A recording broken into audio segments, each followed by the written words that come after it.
নমস্কার বন্ধুরা, শ্রেয়সীর রান্নাঘরে আপনাদের স্বাগত জানাই। আজ আমি বানাচ্ছি বাটার গার্লিক চিকেন। সাধারণত বাড়িতে যখন কোনো গেস্ট আসে, আমরা চিকেনের কোনো স্ন্যাক্স আইটেম যদি বানাতে চাই, তাহলে চিলি চিকেন বা চিকেন পকোড়া এই ধরনেরই বানিয়ে থাকি। একবার এইভাবে বানিয়ে দেখবেন, ভালো লাগবে সকলের। তো চলুন বন্ধুরা, দেখে নিই রেসিপিটা। আমি এখানে 2 থেকে 3টে চিকেনের পিস নিয়ে একটু চিকেন স্টক বানিয়ে নিয়েছি 2 কাপ জল দিয়ে। এরপর 500 গ্রাম আমি বোনলেস চিকেন নিয়েছি, নিয়ে হাফ চামচ মতো নুন ও হাফ চামচ মতো গোলমরিচ দিয়ে একটু প্রথমে মাখিয়ে নিয়েছি।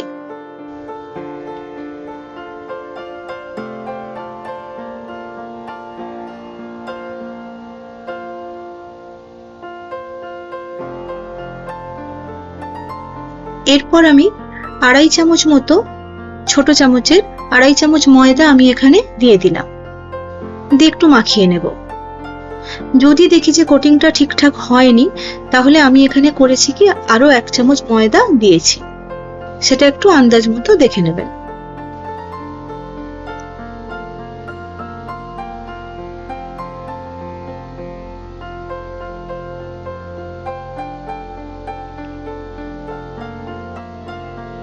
এরপর আমি কড়াইতে 6 চামচ তেল দিয়ে দিলাম। তেলটা গরম হয়ে এলে আমি একে একে চিকেনগুলোকে ভেজে নেব।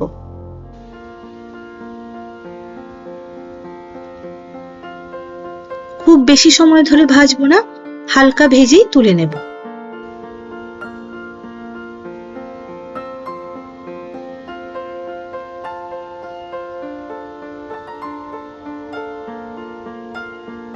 চিকেনগুলো আমার মোটামুটি ভাজা হয়ে গেছে, আমি তুলে নিলাম। এবারে আমি 4 থেকে 5 চামচ বাটার দিলাম। যেহেতু বাটার গার্লিক চিকেন, তাই বাটারটা অনেকটাই দিতে হবে। বাটারটা মেল্ট হয়ে এলে আমি এখানে 3 থেকে 4 চামচ রসুন কুচি করে দিয়ে দিলাম, মানে 1.5টা মতো রসুন ধরুন।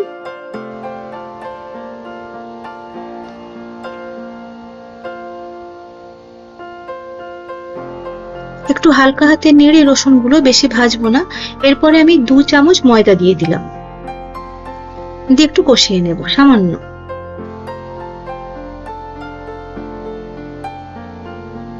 এরপর চিকেন স্টকটা যে রেখেছিলাম সেটা পুরোটাই দিয়ে দিলাম।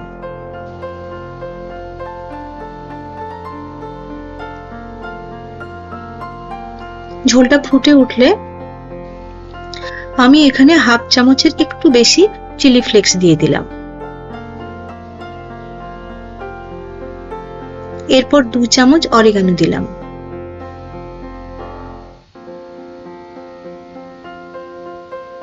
হাফ চামচ গোলমরিচের গুঁড়ো দিলাম, আর 1 চামচ লেবুর রস দিলাম। আরো একটু নেড়ে নেব।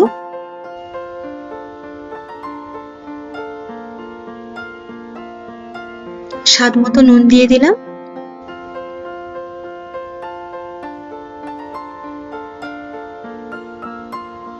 এরপর গ্রেভিটা একটু মোটা হয়ে এলে আমি চিকেনগুলো দিয়ে দেব।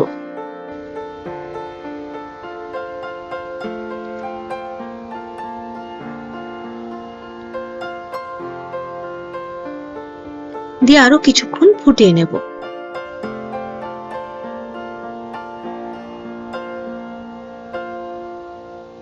মোটামুটি জলটা শুকিয়ে ঘন হয়ে এসছে।